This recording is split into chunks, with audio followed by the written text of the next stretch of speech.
कैफ 2 है, lecture number 11। अभी आप बच्चे हैं, कैफ 2 पढ़े हैं, बड़े हो जाएं यार, बस जल्दी जल्दी बड़े हो जाएं। Okay, page number 3, point number 3। वैसे सही हो गया था, कल मैंने मोबाइल इस्तेमाल नहीं किया 4 बजे से 9 बजे तक, मुझे पढ़ाई का भी टाइम मिल गया था और बड़ा ज़बरदस्त टाइम गुजरा। पॉइंट 3 जी।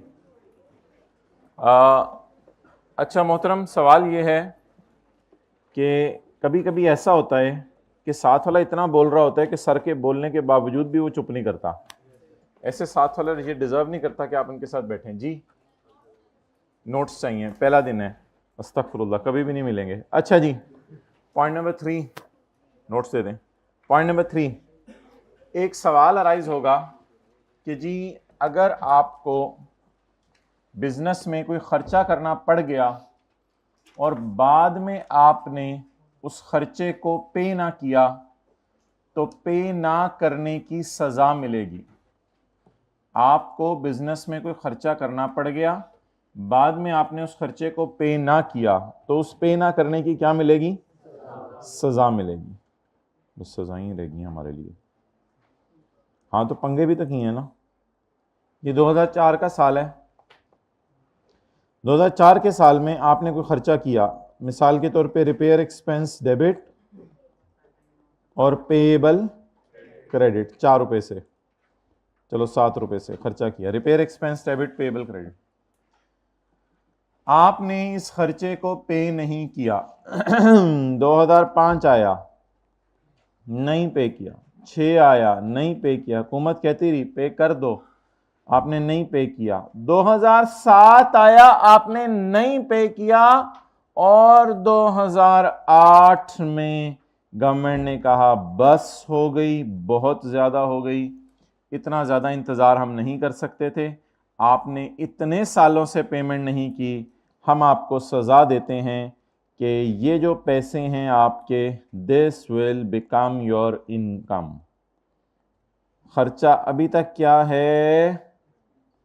एक्सपेंस नहीं, अनपेड, स्टिल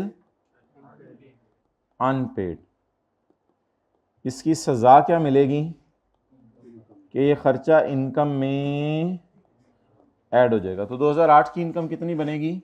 7 रुपया। This 7 rupees will be income of 2008। ये सबर, ये इनकम बनेगी 2008 की। हाँ कल कला को बाद में ये पैसे हम दे दें तो वो फिर अलग बहस है, वो बाद में करते हैं। तो फिलहाल अब इतना नोट कर लें, लेकिन 2008 के आगे हम 2009-10 भी शायद बनाएंगे। जी भाई अब आप पूछो। शाहिद भाई को बुलाओ। नहीं वो फिर गलत है, ऐसे एक्सपेंस क्यों करते हो?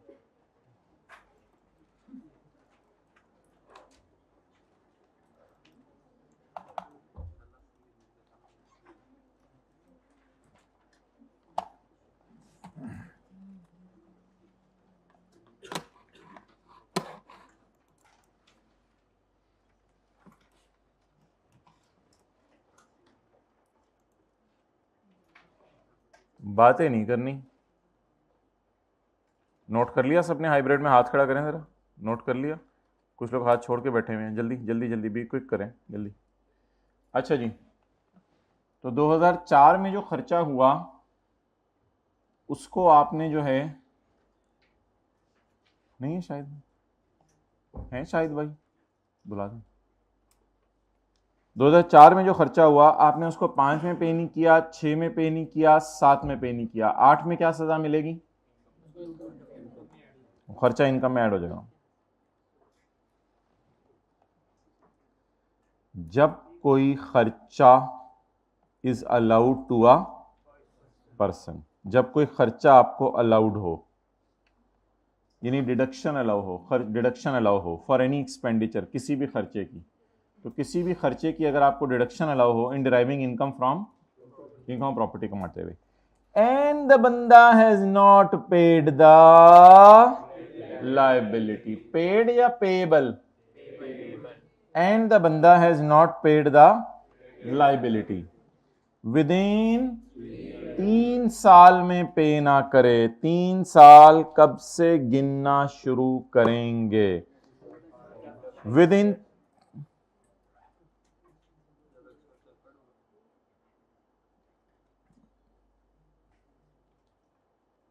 अच्छा चलें, कोई मसला नहीं, सही है ना। विद इन 3 ईयर्स, 3 साल में, within 3 years of the end of the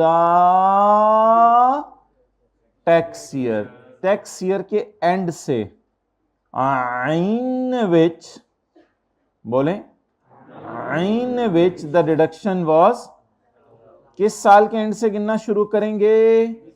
जिसमें deduction, the unpaid liability, the unpaid shall be chargeable under the head income from in the first year following the end of, 3 साल खत्म होने के बाद जो पहला साल आएगा इसमें से इनकम में क्या कर दिया जाएगा? ऐड कर दिया जाएगा। बोले बोले बोले बोले, first year after the end of 3 years, first year after the end of 3 years। Clear? चलें आप पॉइंट 3 को 2 दफा पढ़ लें। जी शाहिद भाई आइएगा।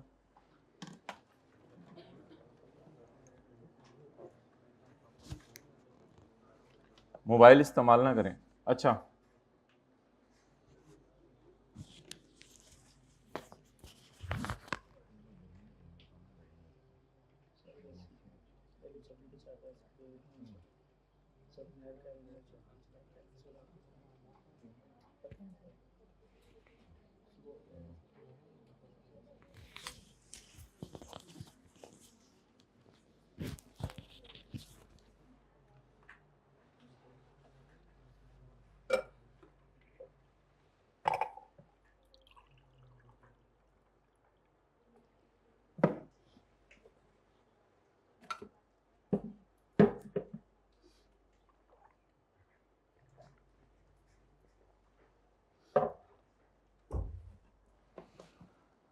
अच्छा जी, where a deduction is allowed for an expenditure and the person has not paid the liability within 3 years, within from the end of the tax year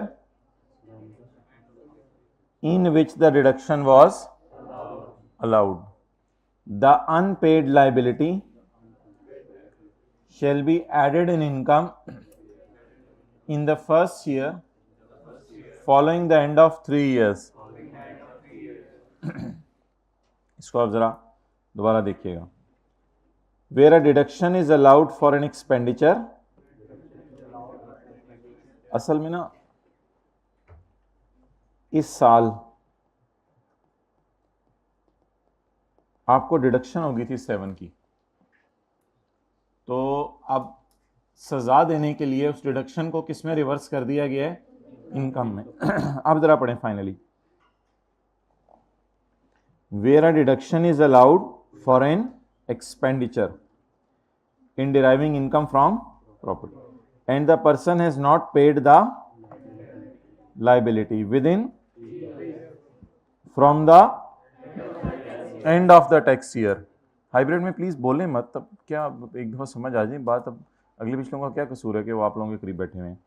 in the year in which reduction was allowed, the unpaid liability, the unpaid shall be added in the income in the first year following the end of 3 years। अब इसको पक्के तरीके से आप लोगों ने घर जाके याद करना है। अब फाइनली बोलें, where a deduction is allowed for an expenditure and the person has not paid the liability within 3 years from the end of the tax year in which the deduction was, the unpaid liability shall be added in the first year following the end of 3 years। Okay 2009 के अंदर आपको ख्याल आया कि आप payment कर दें, तो ₹4 इज पेड, 4 रुपये आपने पे कर दिए। अब लॉ मेकर आपसे खुश होगा, अब आपको वो खर्चे के तौर पे ये माइनस करने देगा। लेकिन पूरा पे किया या 4? अब कितना डिडक्शन के तौर पे अलाउ हो जाएगा? 4। नोट कर लें।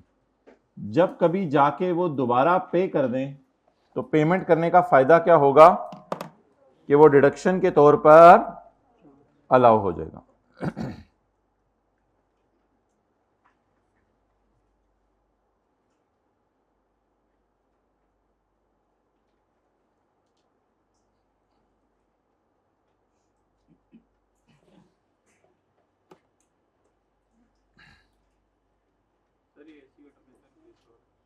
जी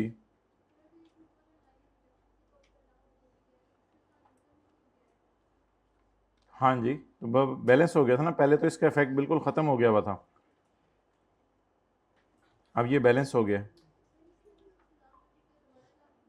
क्या चीज?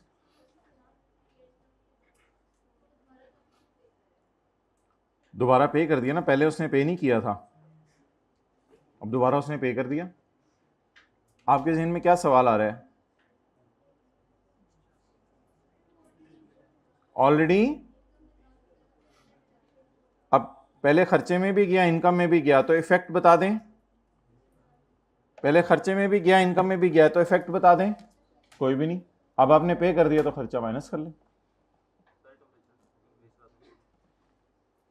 सर्दी लग रही है यार, आप ऐसा करो, आप इधर आ जाओ, मेरा तो पसीना निकला हुआ है इधर, मैंने तो बंदे को बुलाया कि कोई सेटिंग करे, कल से इधर पसीने आ रहे हैं। आप इधर आगे आ जाओ भाई, इनके लिए जगह दी, चारों आप निकले बाहर, इधर आगे आ जाए। भाई क्यों अपने ऊपर ज़बरदस्ती कर रहे हो यार, कर दो इसको 20 के ऊपर। अच्छा,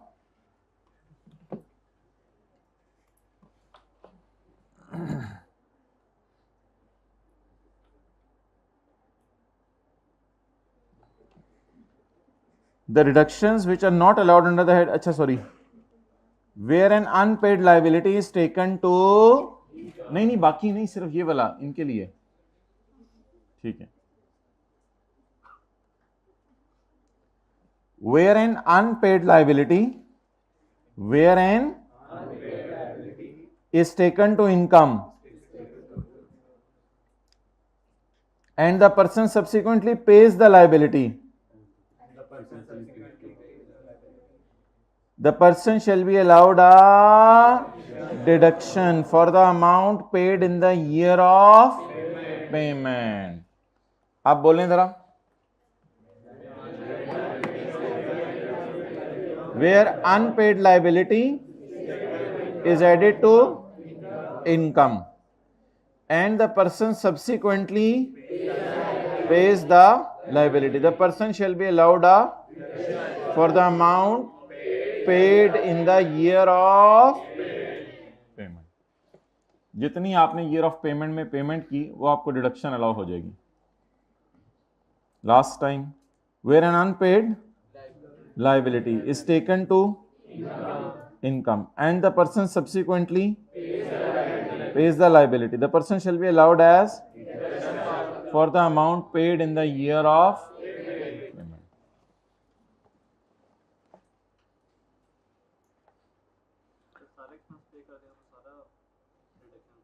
7 पे कर देंगे तो 7 डिडक्शन अलाउ हो जाएगा। जी मोहतरम,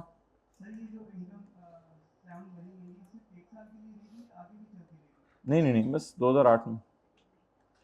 ओके, पॉइंट नंबर 5,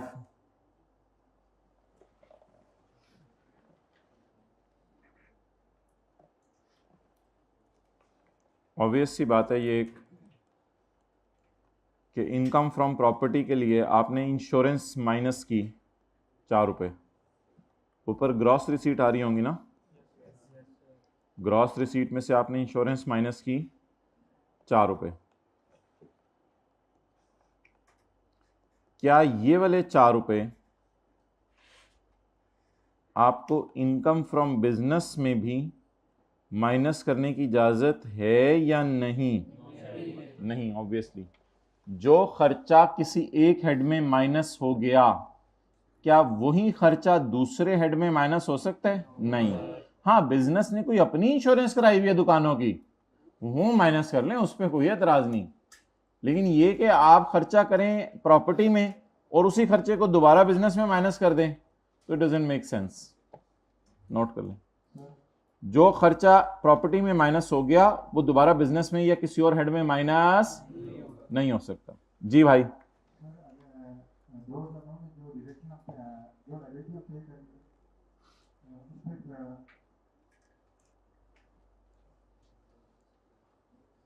भाई आवाज आनी बंद हो गई है,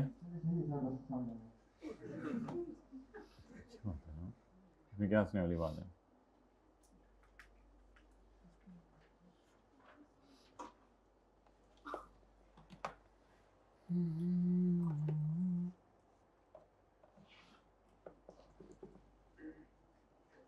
जी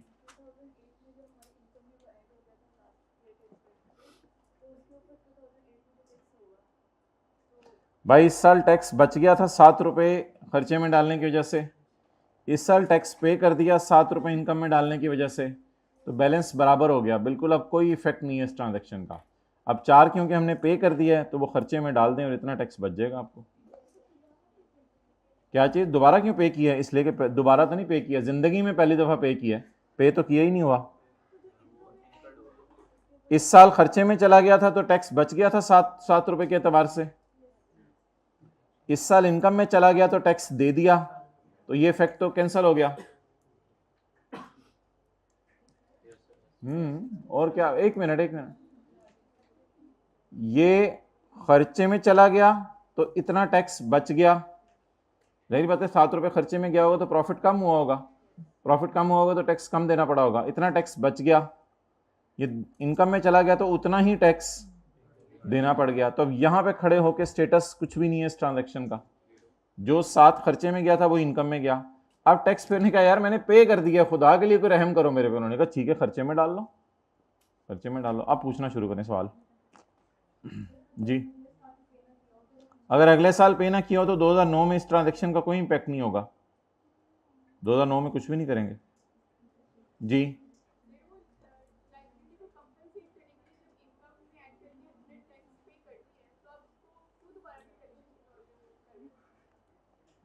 इस साल खर्चे में गया तो इतने पे टैक्स बच गया, इस साल इनकम में गया तो इतने पे टैक्स दे दिया, तो यहां पे इफेक्ट बराबर हो गया, कैंसल आउट हो गया। दोनों तरफ से चपेट मार दें तो लगता है मुंह ही लाल है, हालांकि मुंह लाल नहीं, 2 चपेटें पड़ी हैं। तो इधर से इफेक्ट क्या हो गया? कैंसिल हो गया। अब टैक्स पेयर बेचारा रो रहा है कि खुदा के लिए मेरे पे रहम करो, मैंने 4 पे कर दिए हैं।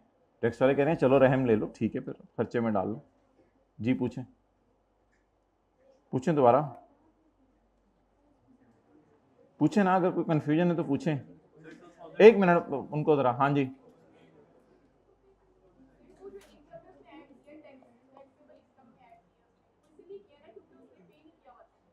जी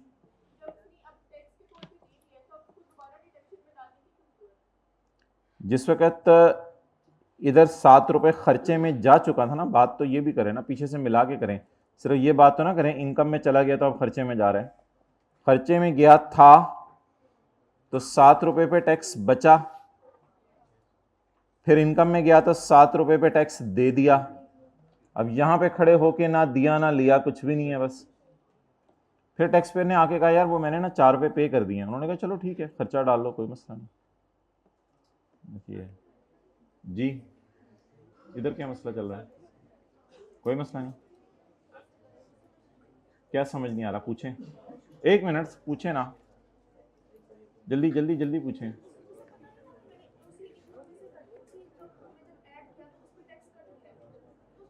टैक्स कटा कब है? ये तो टैक्स इधर बच भी तो गया था भाई। आप लोगों को चुप करेंगे तो मैं जवाब दूंगा ना, आप लोगों को जो सवाल है इधर पूछते रहें। जी पूछें। इतना 7 रुपए खर्चे में गया था, इतना 7 रुपए इनकम में गया।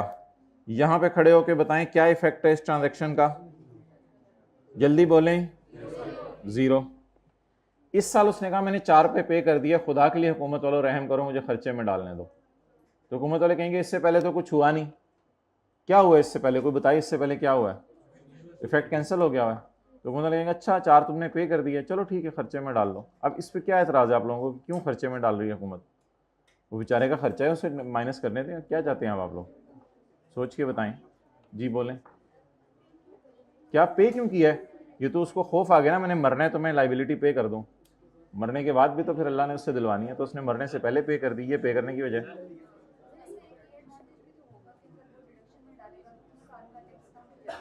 उस साल का टैक्स तो कम हो जाएगा, लेकिन पिछले सालों में तो इसका टैक्स इम्पैक्ट कोई हुआ ही नहीं, तो उस साल का टैक्स कम होने दें। आपको क्या है, उसने खर्चा पे किया बेचारे ने, उसको टैक्स कम होने दें। हाँ, नहीं तो उनको, उनका क्या सवाल है जी? आप सवाल पूछें अपना, जल्दी पूछें, जल्दी ना, टाइम नहीं है फिर।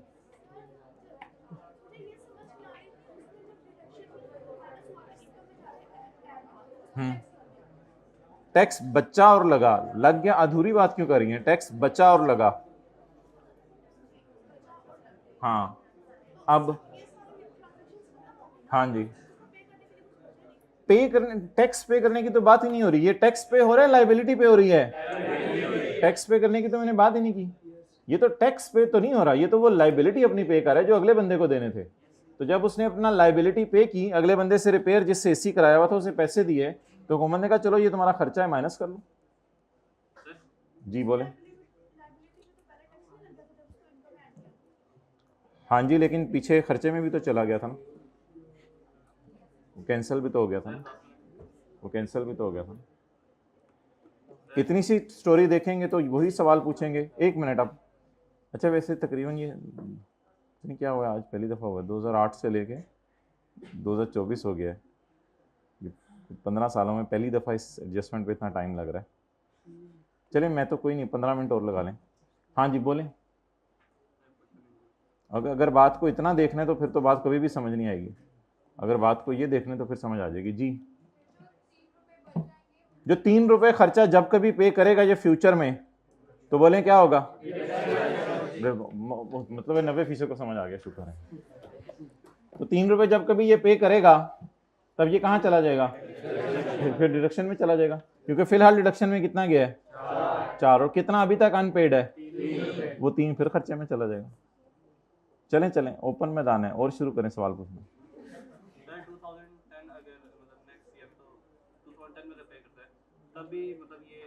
अगर 2010 में पे करते हैं और 9 में कुछ पे नहीं करता, तो जितना 2010 में पे करेगा वो खर्चे में चला जाएगा। कुछ जरूरी तो नहीं कि अगले साल ही पे करे। क्या चीज? पॉइंट नंबर 5, पॉइंट नंबर 5,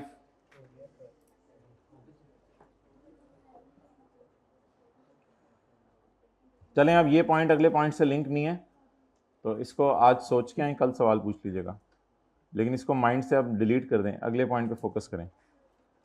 हम एक सादा सी बात करने लगे थे, आप लोग वापस ले गए थे। हम एक सादा सी बात कर रहे थे, जो खर्चा किसी हेड में माइनस हो गया है वो किसी दूसरे हेड में माइनस नहीं होगा।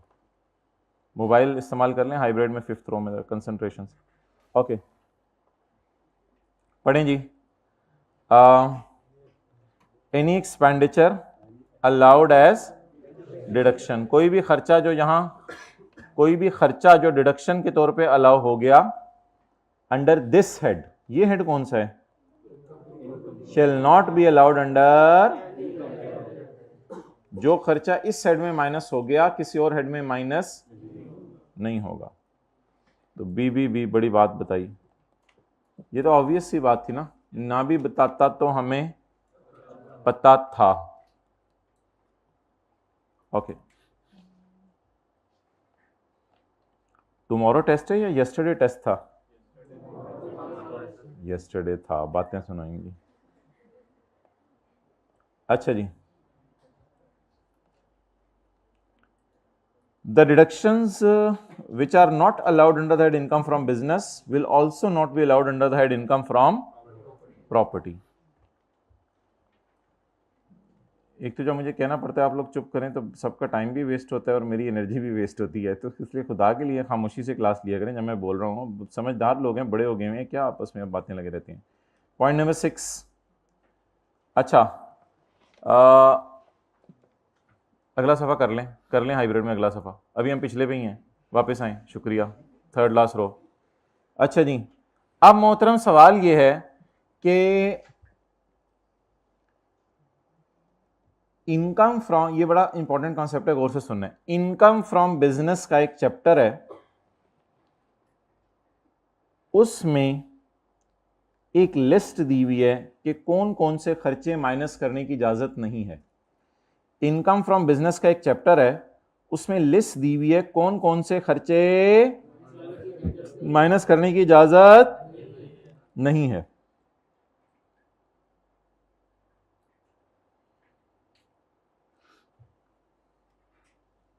ये काफी लंबी लिस्ट दी हुई है कि कौन कौन से खर्चे माइनस करने की इजाजत नहीं है।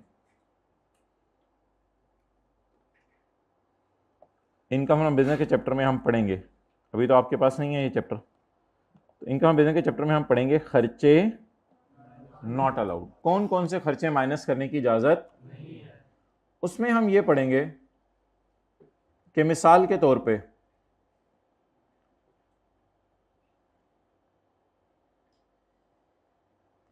आपने गवर्नमेंट को फाइन पे कर दिया, फाइन और पेनल्टी, तो ये खर्चे के तौर पे माइनस करने की इजाजत, हालांकि ये आपका जनवन खर्चा है, फाइन पेनल्टी गवर्नमेंट पे, वो बंदा पे करता रहता है अपने बिजनेस में, लेकिन गवर्नमेंट वाले इस फाइन पेनल्टी को माइनस नहीं करने देंगे। तो फाइन पेनल्टी अगर आप पे कर दें कभी बिजनेस में, तो खर्चे के तौर पर माइनस करने की इजाजत नहीं, ये बात है। बिजनेस के चैप्टर में इसने 4-5 सफ़ों की एक लिस्ट बना दी है कि कौन कौन से खर्चे बिजनेस के चैप्टर में माइनस करने की इजाजत नहीं है। बिजनेस के चैप्टर में इसने एक लंबी सी लिस्ट बना दी है कि कौन कौन से खर्चे बिजनेस में माइनस करने की इजाजत। अब बजाय के उस लिस्ट को बार बार हर चैप्टर में डालता, तो इसने हर चैप्टर में एक लाइन लिख दी कि वो खर्चे जो बिजनेस में माइनस करने की इजाजत नहीं, उस नेचर का सिमिलर खर्चा अगर आपने जो है वो कर दिया प्रॉपर्टी के चैप्टर में, तो भी माइनस करने की इजाजत नहीं है। मिसाल के तौर पे अब्बू जो है सुबह आके बड़े भाई को वसूल बता दें कि भाईजान 7 बजे के बाद कोई नाश्ता नहीं मिलेगा इस घर के अंदर, और जो है वो रात को जो है वो 10 बजे के बाद एंट्री बंद हो जाएगी, फिर जा तू घर से जा अगर तूने इतना लेट आना है। तो ये 2 रूल अब्बू बड़े भाई को बता दें, और हर आने वाले बच्चे को ये 2 रूल ना बताएं, उसे कहें बड़े भाई से पूछ लो। तो इसका मतलब है रूल उन लोगों के लिए भी वही वाले एप्लीकेबल हैं जो बड़े भाई के लिए हैं। अब अब्बू की एनर्जी भी सेव हो गई, हर बच्चे को बताना भी नहीं पड़ा, और काम भी हो गया। तो बिजनेस के चैप्टर में बुरे खर्चों की लिस्ट दी हुई है जो अपनी नेचर के एतबार से बुरे हैं, उनको बिजनेस का चैप्टर कहते हैं मैं माइनस नहीं करने दूंगा। प्रॉपर्टी का चैप्टर कहते हैं अब वो लिस्ट मैं तो नहीं बना सकता इतनी लंबी, तो बिजनेस के चैप्टर में जाके देख लो वो खर्चे जो बिजनेस में माइनस करने की इजाजत नहीं है, उसी तरह का खर्चा अगर आपने प्रॉपर्टी में किया तो प्रॉपर्टी में भी माइनस करने की इजाजत नहीं है। ओके, द खर्चे which are not allowed under the head business, the खर्चे which are not allowed under the head business, वो बातें जो सुबह तेरे भाई को बताई हैं, छोटे इधर आ, वो बातें जो सुबह तेरे भाई को बताई हैं, वो खर्चे जो कहां माइनस करने की इजाजत नहीं है, will also not be allowed under the head income from, तो बबलू सुन ले वही तेरे लिए भी हैं, will also not be allowed under the head income from. तो वो खर्चे जो बिजनेस में माइनस करने की इजाजत नहीं है, अगर उसी तरह का खर्चा आपने प्रॉपर्टी में किया तो भी माइनस करने की इजाजत नहीं है। हाइब्रिड में जरा जगा दें इनको, फिर आगे चलते हैं जी। शुक्रिया। लिखें आप उर्दू में, इसको लिख लें उर्दू में, ये बात क्लास के बाद बच्चे आकर पूछते हैं। वो खर्चे लिख लें उर्दू में, कुछ नहीं होता, मादरी ज़बान है, अम्मी जी की ज़बान है, इसमें क्या मसला लिखने में। वो खर्चे जो बिजनेस में माइनस नहीं कर सकते,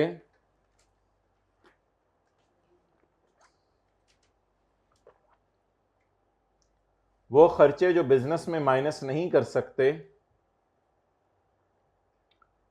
ब्रैकेट में नेचर बुरी होने की वजह से, उन खर्चों की नेचर बुरी है, जैसे फाइन मैंने बताया, ब्रैकेट में नेचर बुरी होने की वजह से।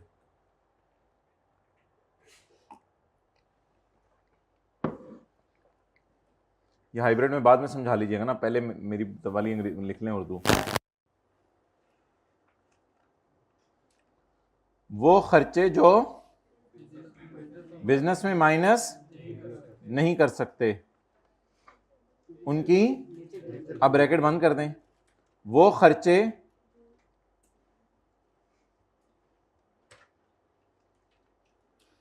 बोलें बोलें, वो खर्चे अगर प्रॉपर्टी में करेंगे तो यहां भी माइनस नहीं होंगे।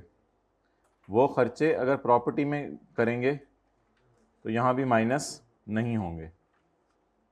जी हाइब्रिड में लिख लें सेकंड रो में, मेरे ख्याल से ये बात नहीं लिखी आपने, लिख लिया ये बात है, ठीक है। वो खर्चे अगर प्रॉपर्टी में करेंगे तो यहाँ भी माइनस नहीं हो सकते, ये मुझे दिखानी भी है जब मैं आऊँगा, तो वो खर्चे यहाँ भी माइनस नहीं हो सकते। ओके,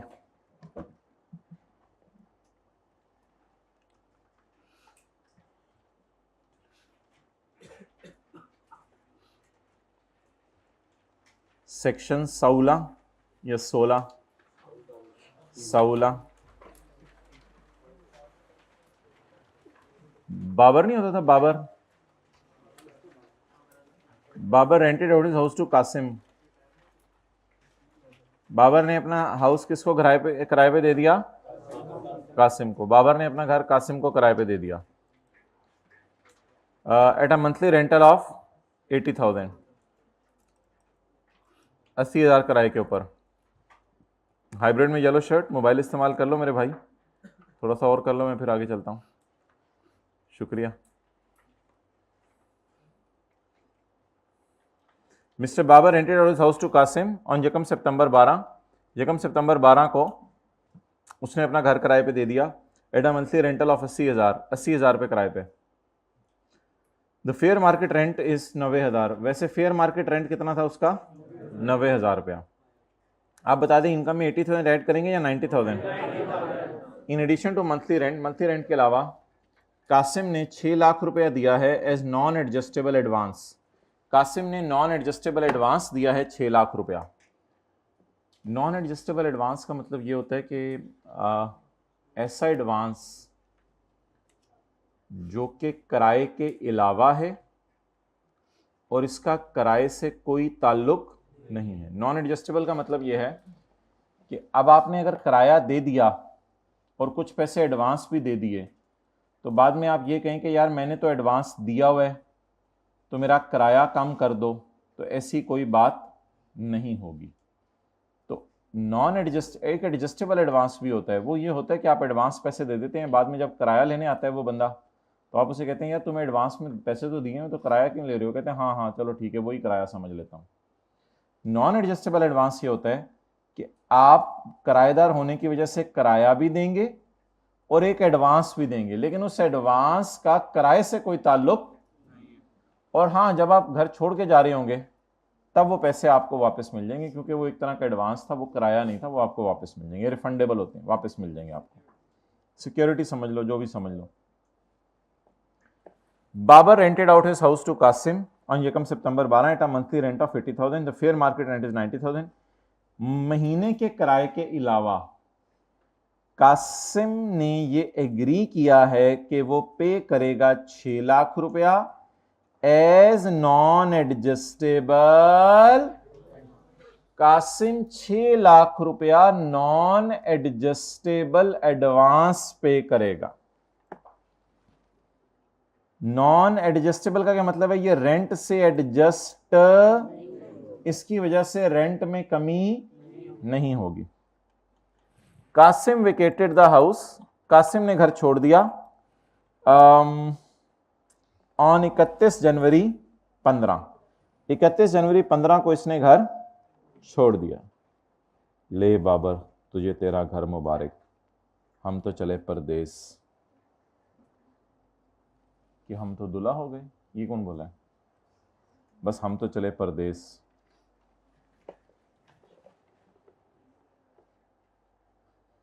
यकम सितंबर 12 कौन सा साल है?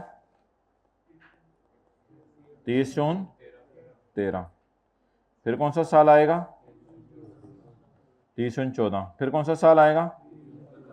अच्छा, लॉ में जो लिखा होता है उसको उस तरह समझना होता है या ये पूछना होता है लॉ में क्यों ऐसा लिखा हुआ है? जिस तरह लिखा होता है उसको उसी तरह समझ लेना होता है।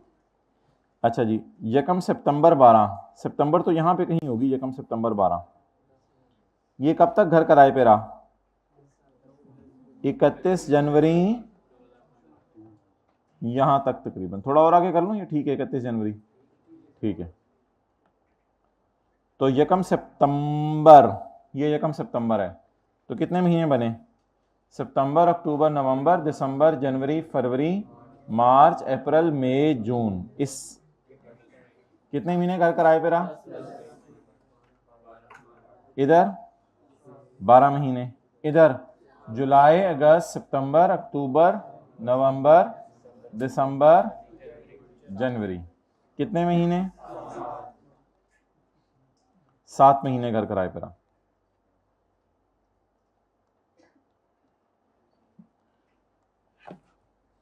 घर हमने उमर को किराए पे दे दिया यकम फरवरी 15, इस दिन यकम फरवरी 15 को घर किराए पे किसको दे दिया? उमर को, eight a monthly rental of 1 lakh, और नए टेनेंट ने 9 लाख रुपया नॉन एडजस्टेबल एडवांस दिया। उसने कितना दिया? पुराने ने 6 लाख दिया था और नए ने, और हमने नए से जो 9 लाख पकड़ा उससे पुराने को 6 लाख वापस कर दिया। नए से जो हमने 9 लाख पकड़ा उससे पुराने को 6 लाख, क्योंकि पुराने का 6 लाख वापस करना बनता था। अब मुझे ये बता दें, जरा अटेंटिव होकर बैठे, अब मुझे ये बता दें कि आखिरी 5 महीने जो घर है वो किराए पे रहा कौन कौन सा? फरवरी, मार्च, अप्रैल, मई, जून। इसको मैंने ग्रीन लाइन से इसलिए बनाया और रेड मार्कर से इसलिए लिख रहा हूं कि ये पुराना किराएदार है या नया किराएदार है? ये नया किराएदार है। और इससे पहले कौन सा किराएदार था? पुराना किराएदार। अच्छा, किराए को अगर साइड पे रख के बात करें तो मालिक मकान को इस साल कितने पैसे आए थे? 6 लाख। और इधर नए वाले से कितने आए? 9 लाख। और 9 लाख में से 6 लाख किसको माइनस कर वापस कर दिया? पुराने वाले को। उसूली तौर पे तो होना ये चाहिए था कि ये 6 लाख रुपए को दराज में छुपा के रख लेता और फिर जो है वो 6 लाख जब वो जा रहा होता पुराना तो फौरन वहीं से वापस कर देता, लेकिन हो सकता है बेचारे से खर्च हो गए हो, तो इसने फिर नए बंदे से 9 लाख पकड़े, उसमें से 6 लाख पुराने को दिया और बस। चलें जी, पहले साल कितने महीने घर किराए पे रहा? 10 महीने घर किराए पे रहा। So let's start. 2000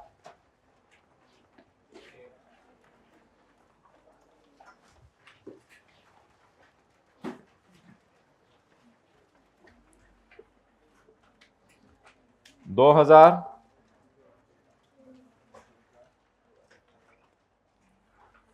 2015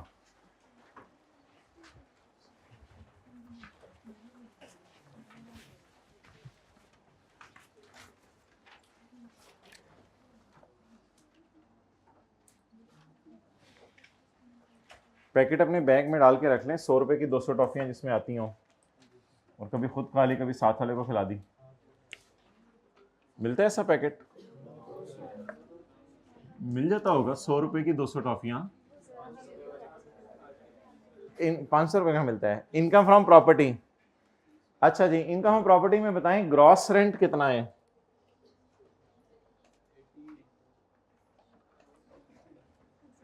ये बस रेंट बता दें, रेंट कितना है? हम किराया कितना लेंगे? 80,000 लेंगे या 90,000 लेंगे? हायर लेंगे। और 90,000 को किससे मल्टीप्लाई करेंगे? 10 से मल्टीप्लाई करेंगे।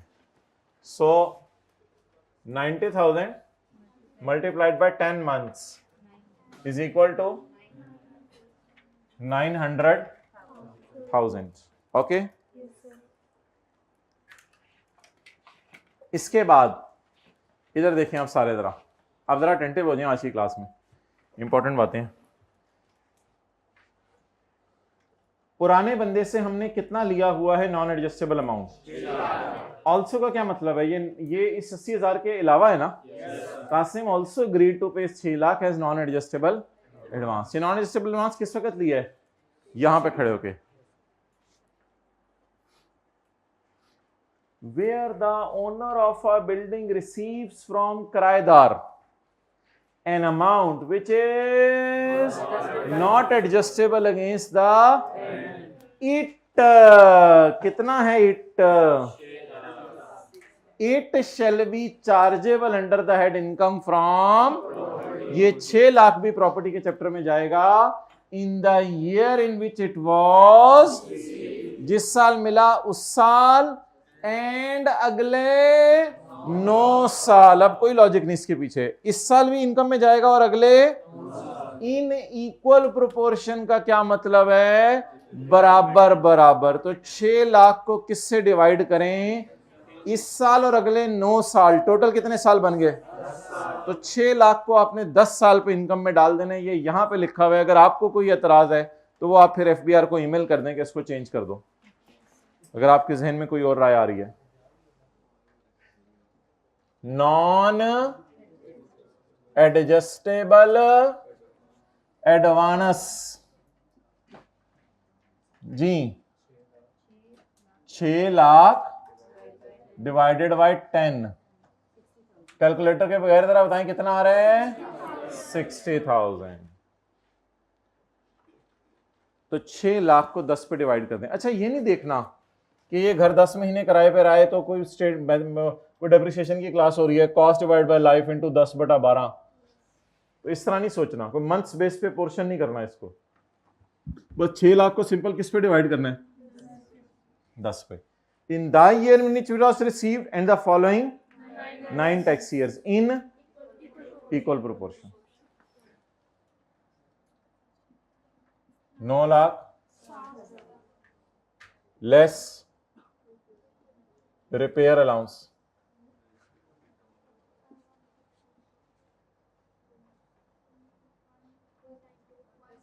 $192,000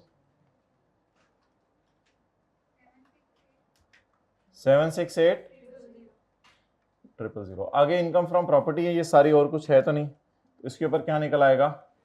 टैक्स। यही हमारी टैक्सेबल इनकम है जी। हाँ हाँ, वापस करने, लेकिन लॉ मेकर कहते हैं इस पर टैक्स दो, और अगर नहीं देना तो फिर लेते ही ना। यही तो मैंने बात शुरू में एक कर दी थी कि ये नहीं देखना ऐसा क्यों हो रहा है, बस जो वो कह रहे करते रहे।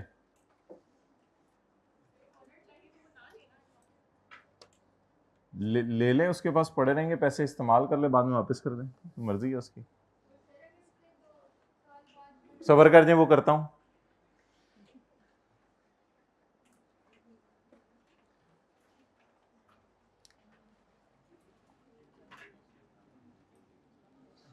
चलें जी आगे।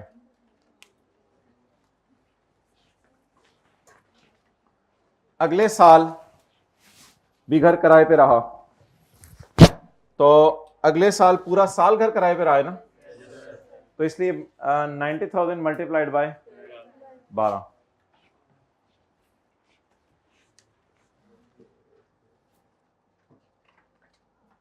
ये टॉफी खा के इधर रैपर पड़ा हुआ है, तो रैपर ऐसे सामने क्यों फेंक देते हैं? लोगों का भी दिल होता है, फिर देख के होता है यार, ये तो इसने तो आज एक लेयर्स खाई है, इसने तो आज चूरन चटनी खाई है, इसने तो आज जो है वो पता नहीं, तो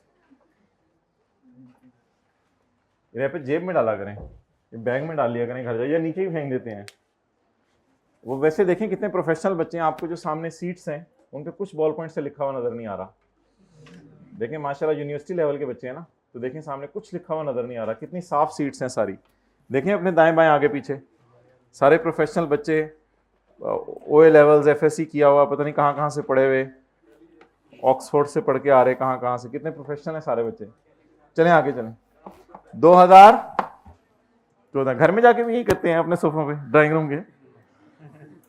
अच्छा, वो अपने होते हैं। अच्छा, रेंट बोले, और अच्छे अच्छे सोफिस्टिकेटेड बच्चे नजर आते हैं कई दफा, मैं देखता हूँ अच्छे अच्छे जी, लेकिन ऑब्वियसली आपकी क्लास में से कोई नहीं है, ये पिछले सेशन में थे कुछ बच्चे। तो बताएं 90,000 मल्टीप्लाइड बाय 12। ये जहाज में भी बैठ जाए ना तो उधर भी यही कर रहे होते हैं। 97 मल्टीप्लाइड बाय 12 10। ज्यादा नहीं हो गया? ठीक है। अब क्या ऐड करना है इसमें? Non adjustable amount.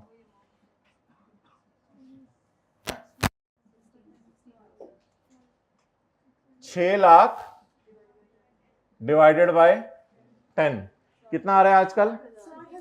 60,000 आ रहा है आजकल। शुक्रिया। 1140 आंडा आंडा आंडा गरम अंडे, सॉरी सर्दियां नहीं आई, लेस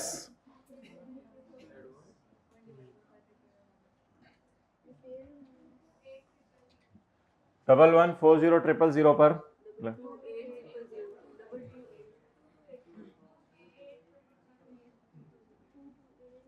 जी जी पता चल गया हुआ है, बहुत देर का पता चल गया हुआ है। अब जवाब बताएं। 91 और इसके ऊपर क्या कैलकुलेट होगा? टैक्स।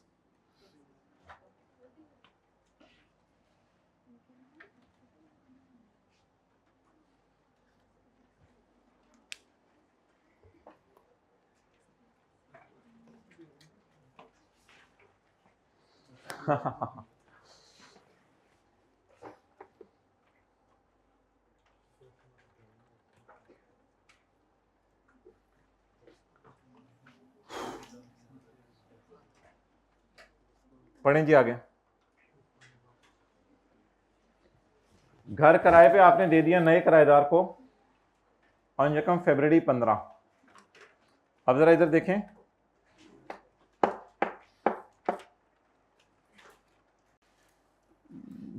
नोट करने कर लें भाई, लेके आओ इधर कैमरा।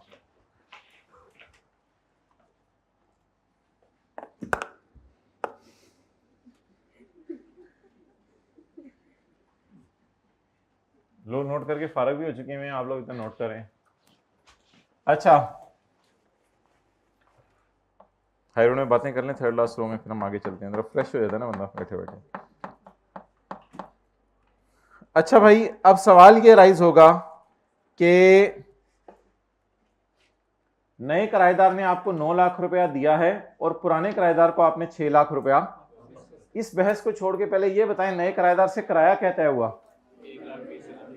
तो पुराने का कितना? 90,000 मल्टीप्लाइड बाय 7 और नए का 1,20,000 मल्टीप्लाइड बाय 5। पुराने का 90,000 मल्टीप्लाइड बाय और नए का 1,20,000 multiplied by 5।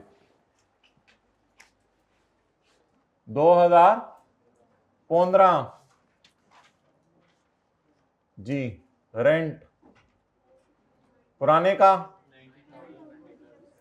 Multiplied by 7 months, ये 7 मिलियन नहीं है, plus 1 lakh multiplied by 5 months. 1 2 आंडा आंडा आंडा आंडा गरम।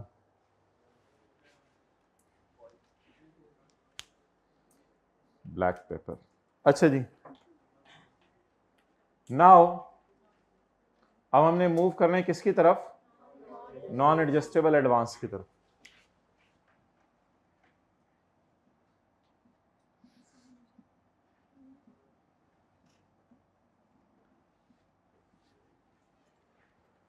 अब क्या करें? 9 लाख को 10 से डिवाइड करें या थोड़ा सा पिछले 6 लाख को और थोड़ा सा 9 लाख को, या जो लॉ में लिखा हुआ है वो करें और जो खुद समझ आ रहा होगा, दिल चाह रहा होगा वो।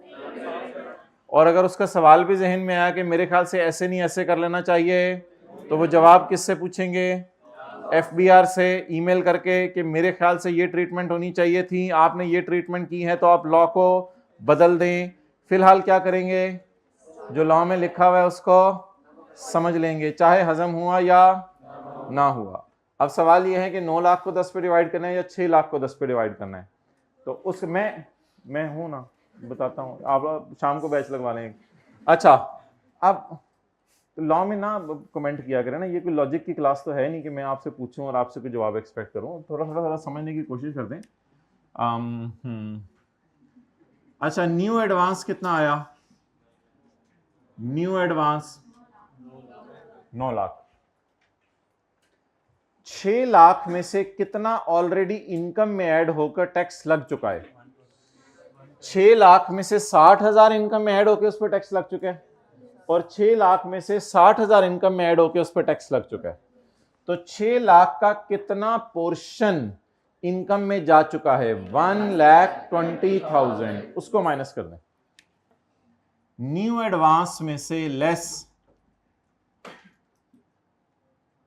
ऑलरेडी टैक्स्ड, बोले ऑलरेडी टैक्स्ड, पहले कितना इनकम में जा चुका है?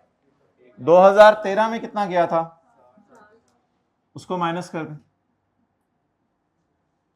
2014 में कितना इनकम में गया था, उसको माइनस कर दें। 7। अब आप लोग कह रहे थे 9 लाख या 6 लाख को 10 से डिवाइड करना है, लॉ मेकर कह रहे हैं 7,80,000 को 10 से डिवाइड करना है। अब 7,80,000 को पकड़ें और पकड़ के 10 से डिवाइड कर दें। ना 9 लाख को 10 से डिवाइड करना है, ना 6 लाख को, बल्कि 9 लाख माइनस 60 780 को 10 से डिवाइड करना है। जवाब 70। नोट कर लो।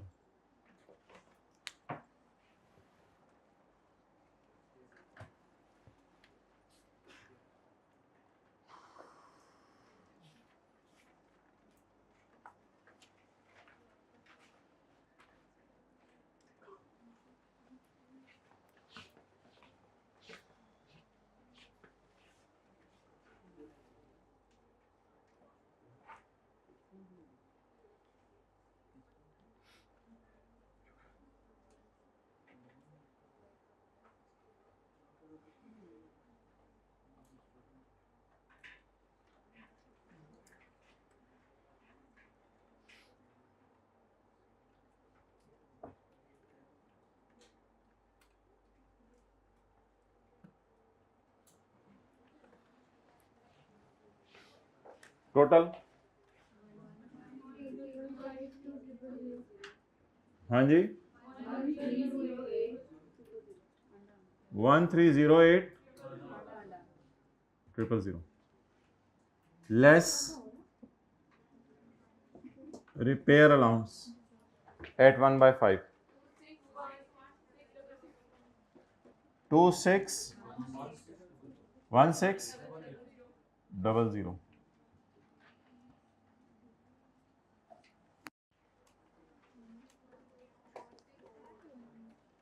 हाँ जी,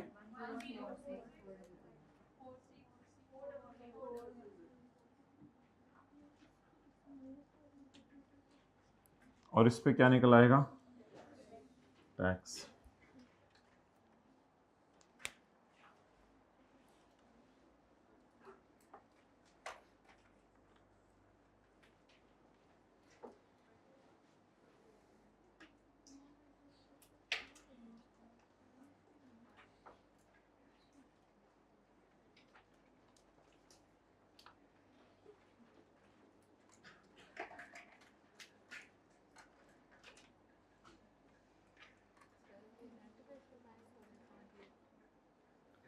ये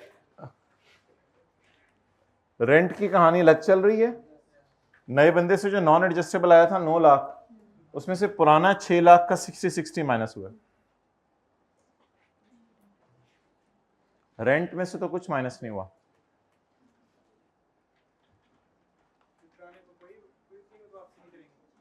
पुराने को पूरा 6 लाख उसका वापस कर देंगे, नए से 9 लाख ले लेंगे, पुराने को 6 लाख वापस कर देंगे।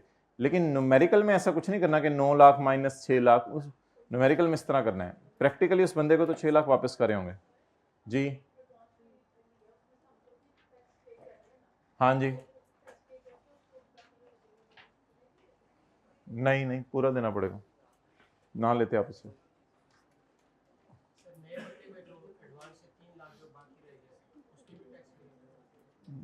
उस तरह उसने सोचा ही नहीं, उसने कहा इस तरह करो बस।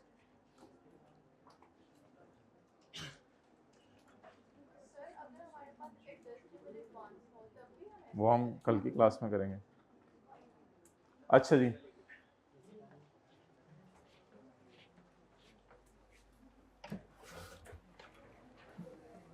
कर लें मोबाइल थोड़ा सा इस्तेमाल, फिर आगे चलते हैं, रिफ्रेश हो जाता है बंदा। ओके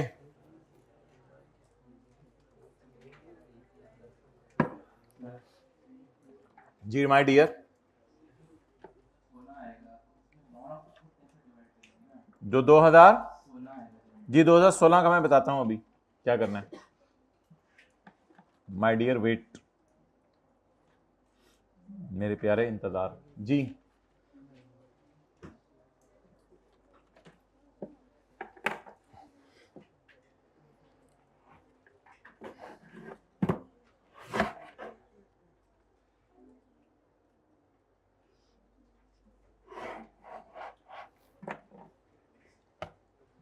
अच्छा जी,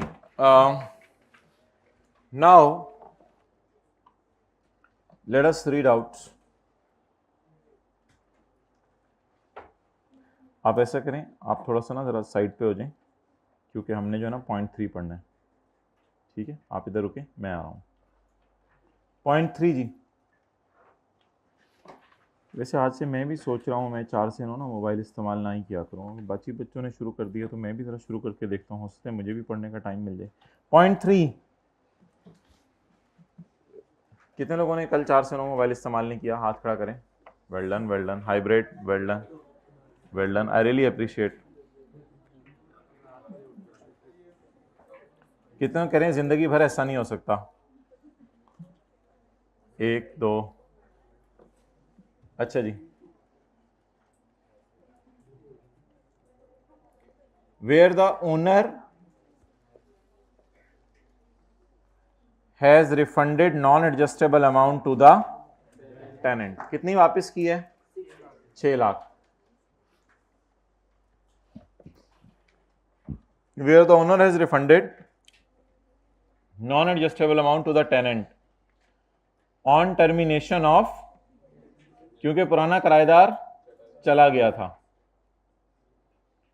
and the owner lets out the building to succeeding tenant, और ओनर नए टेनेंट को घर किराए पे दे दे, नए को दे दिए किराए पे, और ओनर नए टेनेंट को घर किराए पे दे दे। Then new advance, new advance कितना है? न्यू एडवांस 9 लाख। उसमें से क्या करना है? माइनस, अटेंटिव रह के जरा, उसमें से 9 लाख में से क्या करना है? Minus such portion of earlier amount. Earlier amount minus करनी है या अर्लियर अमाउंट का पोर्शन माइनस करना है रे? अर्लियर अमाउंट माइनस करनी है रे, या अर्लियर अमाउंट का पोर्शन माइनस करना है रे? Such portion of earlier amount that was charge to tax, जिस पे टैक्स लगा, that was charge to tax, जिस पे टैक्स लगा। कितने पे टैक्स लगा था पहले साल? पहले साल कितने पे टैक्स लगा था? दूसरे साल? अब क्या करें? अब क्या करें? 9 लाख में से 60,000, 60,000 को क्या कर दें? माइनस कर दें। देखें, new advance, new let such portion of earlier amount which is charged to tax.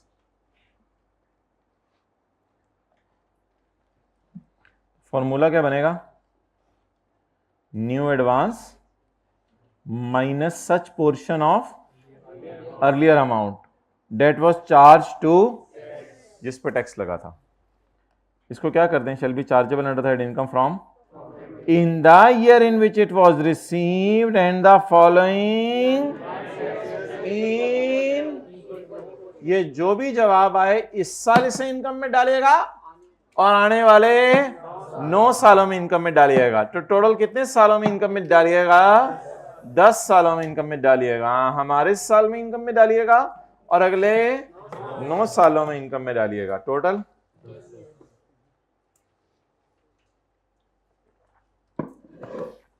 Okay, now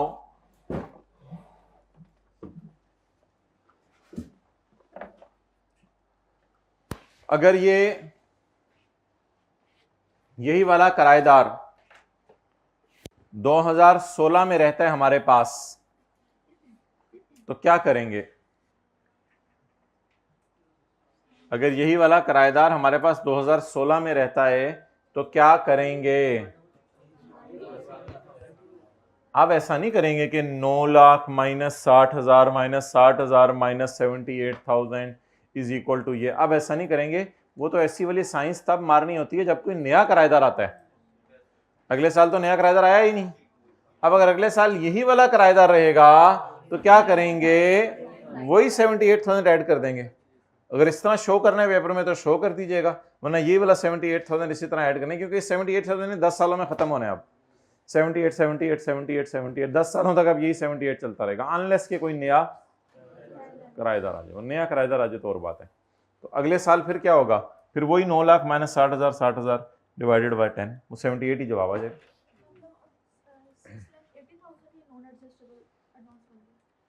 780 को नॉन एडजस्टेबल एडवांस तो नहीं कहना, बस 780 डिवाइड बाय 10 को इनकम फ्रॉम प्रॉपर्टी कह दें, कम से कम इतना जरूर। 780 divide by 10 is income from property. Okay, any question?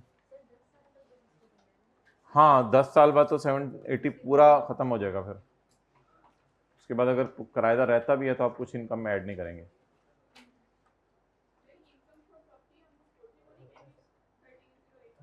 हाँ ठीक है, तो ये भी इनकम प्रॉपर्टी का हिस्सा, वो भी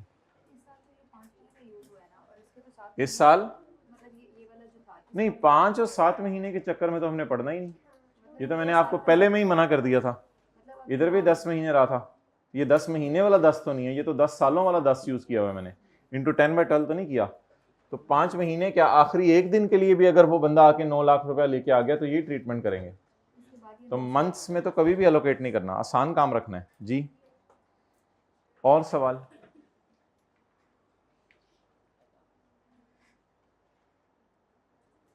चलें,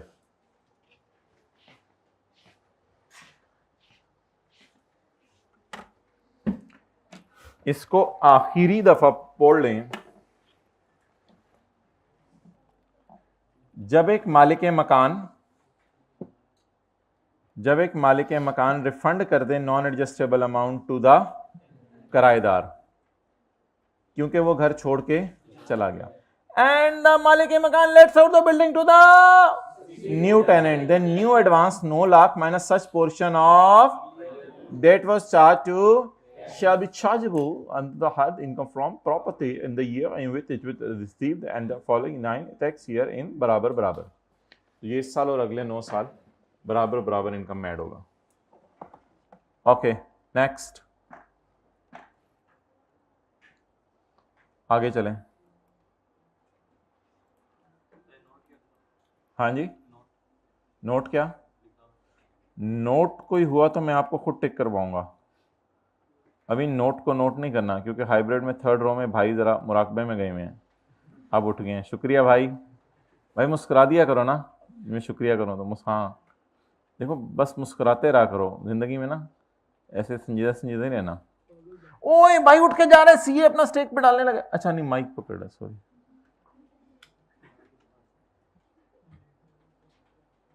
बोलो मेरे भाई।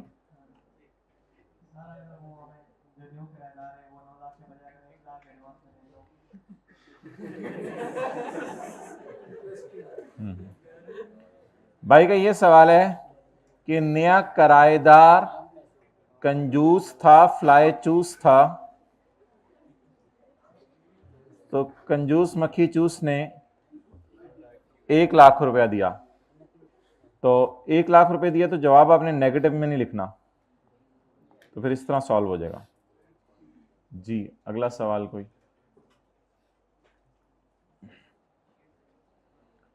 ओके, अब मोहतरम एक और कहानी है जो अब हम टीचर की ज़बानी सुनने लगे हैं। फर्ज करें, अगले सफ़े पे आए, फर्ज करें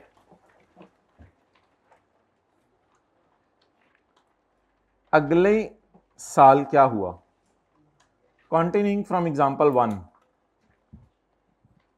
assume in 2015 only Qasim left and no new tenant came. जैसे होता ना, कोई बंदा ग्रुप लीव कर गया और कोई नया बंदा ग्रुप में ऐड नहीं हुआ, तो लेफ्ट लिखा था, लेफ्ट। ये व्हाट्सएप ने बहुत से खानदानों में लड़ाइयाँ कराई हैं। पहले खानदान वाले आपस में खुशी खुशी ग्रुप बनाते हैं, फिर एडमिन एक को रिमूव करता है, फिर गुस्से में दूसरा लेफ्ट कर जाता है। उफ तौबा, फिर जो पहाड़ टूटते हैं लड़ाइयों के। अच्छा, हुआ ये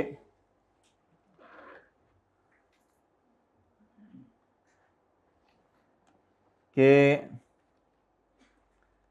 अगले साल, इस साल कोई नया किराएदार नहीं आया।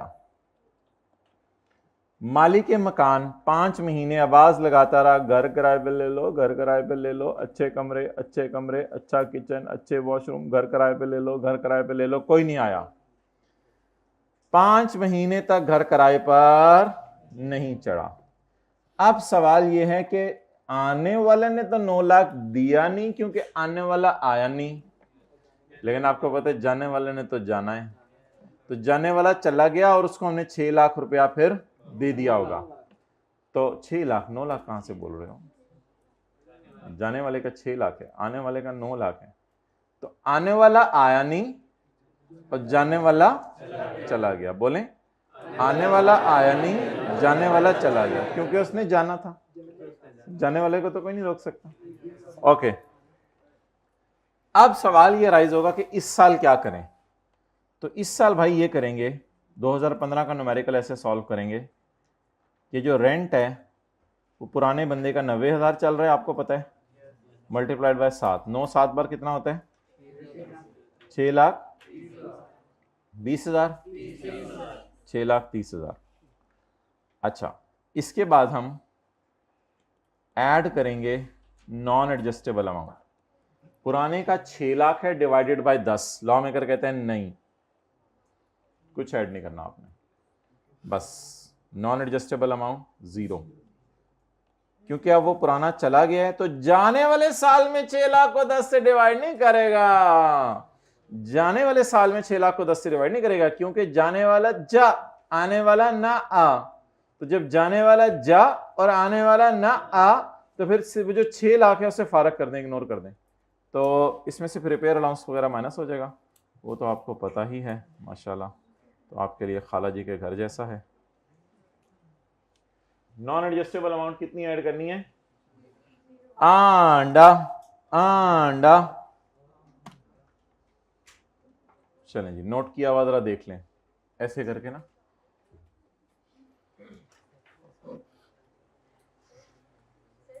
बाकी आपकी कोई राय है इस बारे में तो वो जरूर आप एफबीआर को दे सकते हैं। अब सवाल पूछना शुरू करें। क्या?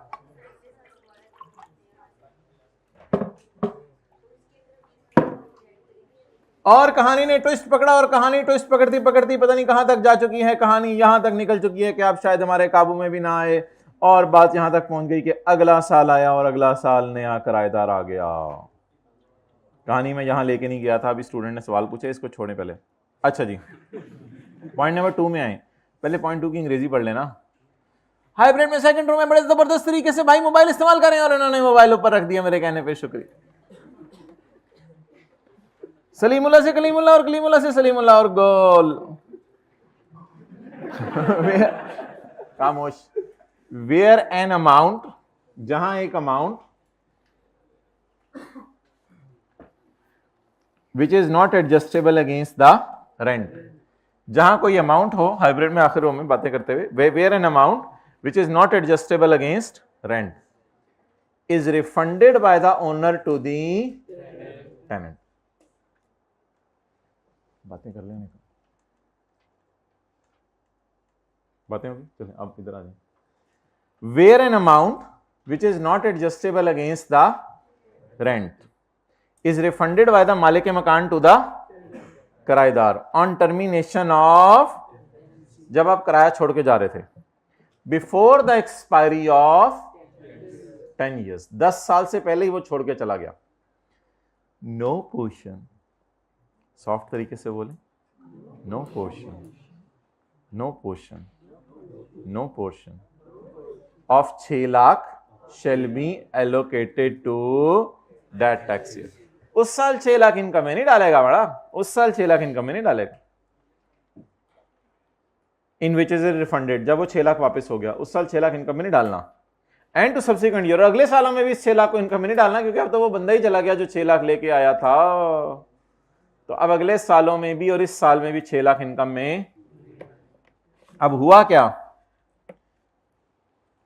इस साल 6 लाख का 60,000 इनकम में गया, इस साल 6,60,000 का इनकम में गया। No portion shall be added in this year and the following year, अगले सालों में और इस साल में आप 6 लाख का कोई भी पोर्शन इनकम में नहीं डालना। बहरहाल वो जो सवाल आया था वो सुन लें।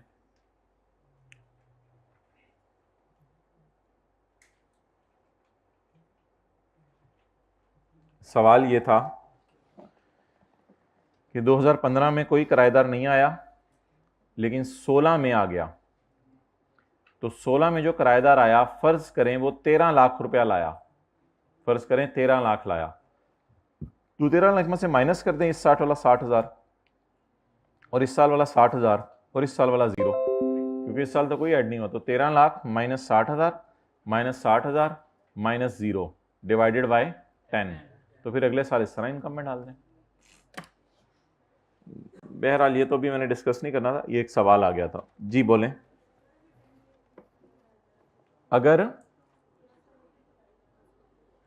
हाँ, तो 10 साल एक ही किराएदार रहा तो 10 साल में वो 6 लाख पूरा हो जाएगा, और अब जो है वो 11वें साल भी अगर वही रहा तो अब कुछ ऐड नहीं करेंगे, क्योंकि अब वही है इधर।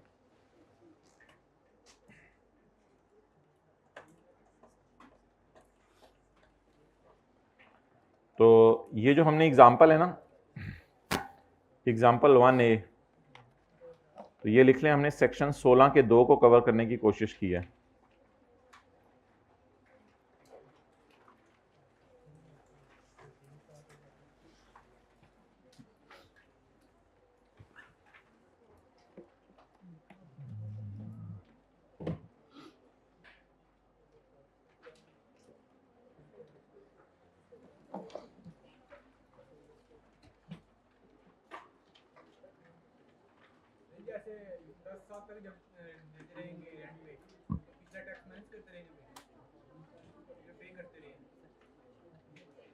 अगर कोई नया आएगा तो फिर पिछले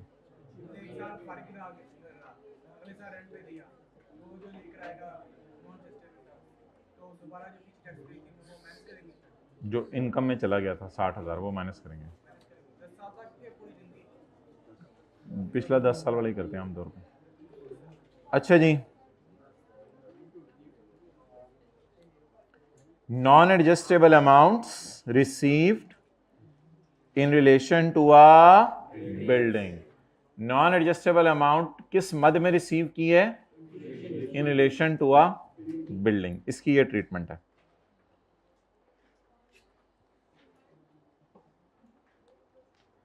पॉइंट 1 में क्या था?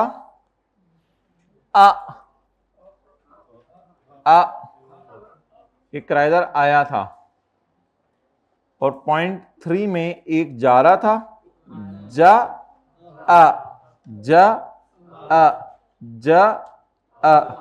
पुराना जा आजा। कैसे आजा की तो तुक नहीं बनते ना, पहले पुराने को जा करेंगे तो फिर नए को आ करेंगे ना। तो ये तो नहीं कि उसे आ करके फिर इसे जा करें, तो अजीब सी सिनेरियो बन जाएगा। तो पॉइंट नंबर 3 में क्या करना है? कासिम चा, कासिम चा उमर आ, कासिम जा उमर आ। ये कौन कह रहा है? बाबर, बाबर कह रहे हैं। और पॉइंट 2 में जा, उसके बाद आ का इंतजार ही करते रहे, लेकिन आया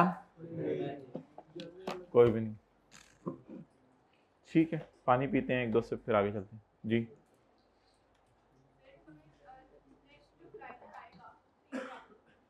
नेक्स्ट जो किराएदार आएगा,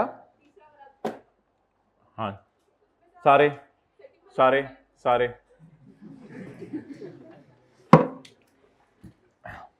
okay.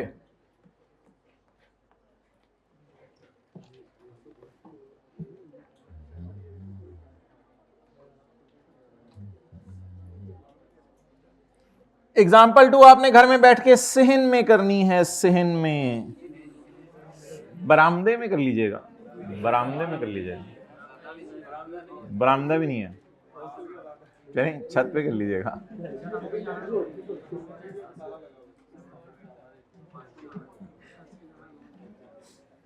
Ji, treatment of advance adjustable against non adjustable advance या एडजस्टेबल एडवांस, नॉन एडजस्टेबल या एडजस्टेबल, एडजस्टेबल। ओके,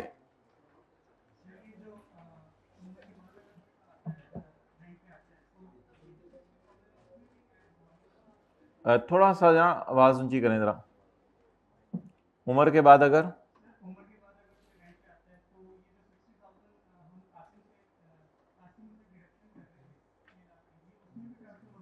जी सारा होगा, 10 साल समझ लो। अच्छा, treatment of advance adjustable against rent. कोई उमर साहब है, उन्होंने अपना घर किराए पे दिया। ये वो वाले उमर नहीं है पिछली मिसाल वाले, वो तो उमर कहीं है दुनिया में, तो वही वाला उमर इधर आ गया। अब ये दूसरा उमर है। Mr Umar rented out a house on यकम जुलाई 13 at a monthly rent of 1 lakh. तो उमर ने अपना घर किराए पे चढ़ाया 1 लाख रुपए महीने का किराया। As per the agreement ₹3 lakh advance will be received on यकम जुलाई 13। यकम जुलाई 13 को 3 लाख रुपए एडवांस मिलेगा मालिक मकान को किराएदार से, and will be fully adjusted against rent of July August and September. और जुलाई अगस्त और सितंबर के किराए के अगेंस्ट एडजस्ट होगा या नॉन एडजस्टेबल है? Remaining payments will be made at the end of each month.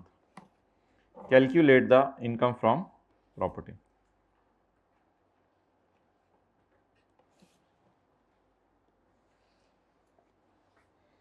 जुलाई, अगस्त, सितंबर, अक्टूबर, नवंबर, दिसंबर, जनवरी, फरवरी, मार्च, अप्रैल, मई, जून।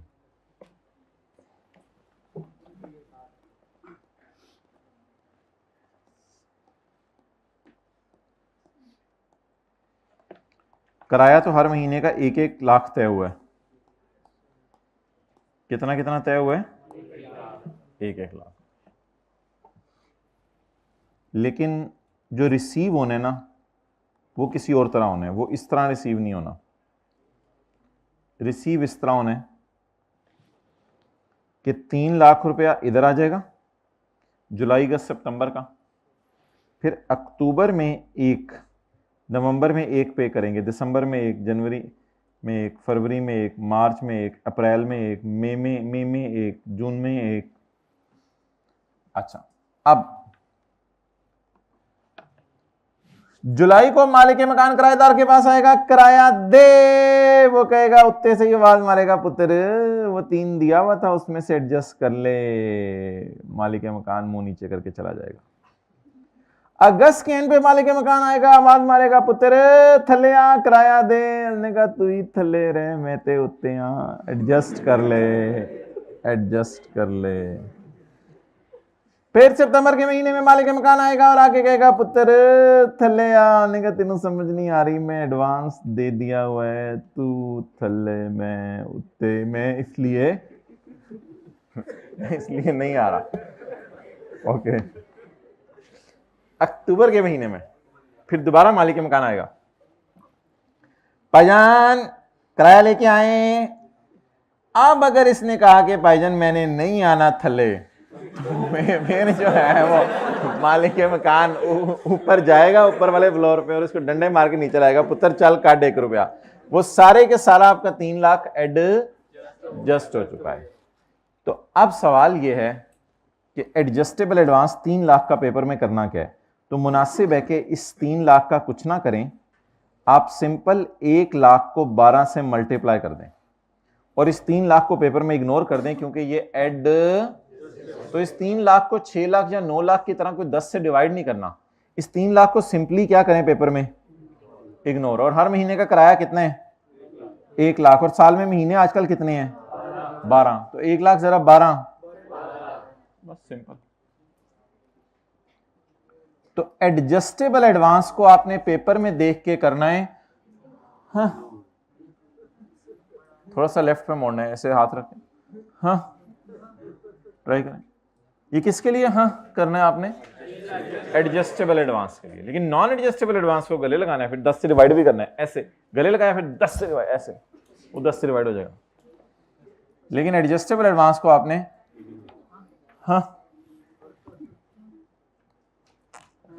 There will be no separate treatment of 3 lakh, हाँ, because it will be automatically taxed in 3 months being an integral part of। तो 3 लाख को हमने लिफ्ट नहीं कराई बाबू, हमने 1 लाख को पकड़ा है, 12 से मल्टीप्लाई किया है और उसके बाद 12 लाख लिखा है और फिर रिपेयर अलाउंस माइनस किया है। छुट्टी तेरी मेरी कुट्टी। ठीक है, आगे चलें। Income of joint owners, income of, मुझे पता है 3 मिनट पड़े हैं और कल हमने ये किया भी था इनकम ऑफ जॉइंट ओनर्स। कल हमने 2 सवाल किए थे इसके, एक पास पेपर का क्वेश्चन नंबर 5 किया था और एक कासिम तलहा वाला किया था। और इसमें सबसे ब्यूटीफुल बात यह है कि दोनों सवाल आपने घर जाके किए थे दोबारा अपने हाथों से। That was the beautiful part of story. Okay, where any property is owned by 2 or more बंदे, where any property is owned by, कल हमने सवाल किया था खासे मैन, ये 2 बंदे लगे, 1 बंदा लगे आपको, 2 बंदे लगे, थोड़ा थोड़ा लगे या लगवाऊं, लगे। Where any property is owned by 2 or more बंदे एंड देयर शेयर आर पक्का एंड मालूमेबल, उनका शेयर पक्का पक्का पता है और मालूम भी हो सकता है। कितना किसका, कितना किसका, मेरा 75 तो तेरा 25, पता है उनका हिस्सा। फिर इनको ना एओ पे ट्रीट ना करें, पार्टनरशिप ट्रीट ना करें, इनको एओपी असेस ना करें। They will not be assessed as AOP, AOP नहीं है इन रिस्पेक्ट ऑफ प्रॉपर्टी। इस प्रॉपर्टी के मद में ये एओपी नहीं है। And the share of each person, and the share of each person, ये देखें जैसे 7 लाख थी इनकम फ्रॉम अदर सोर्स, तो share of Talha 25%, 1,75,000। And the share of each person, numerical के फेस पे यही तो किया था बंदा वाइज। शुरू कहां से हुए थे, हेड वाइज, फिर मंथ वाइज, फिर न्यूमेरिकल के फेस पे बंदा वाइज। तो शेयर ऑफ ईच पर्सन का क्या मतलब है, बंदा वाइज, बंदा वाइज अलग अलग कर दें। The share of each person in the income from property for a tax year shall be taxable in their own hand. The shares shall be taxable in their own hands respectively. Respectively का क्या मतलब है, अलग अलग। And not as in, और इसको AOP नहीं समझा जाएगा बल्कि दोनों अपनी इनकम पर अलग अलग टैक्स देंगे। बाबू ऐसा ही होगा कि नहीं? गाय, साथ वाले गाय से पूछें गाय समझ आई, साथ वाले गाय से पूछें गाय समझ आई। हाइब्रिड में कोई बंदा कुछ ना कर रहा हो और मैं इधर बैठ के कह दूं कि आप ये कर रहे हैं, तो बाद में क्लास के आके बात बता दिया करे कि नहीं ऐसा नहीं था। हो जाता है ना, इंसान है, गलतियां, टीचर भी इंसान है। तो कल टेस्ट कहां तक है? कल टेस्ट शुरू होगा चैप्टर 4 से और एंड होगा जाके चैप्टर 4 पे। साथ वाले को ले जाएं, ऊपर कैंटीन पे ले जाएं या मोटरसाइकिलों की पार्किंग पे ले जाएं या बाहर इशारे तक ले जाएं, जहां भी आप मुनासिब समझें।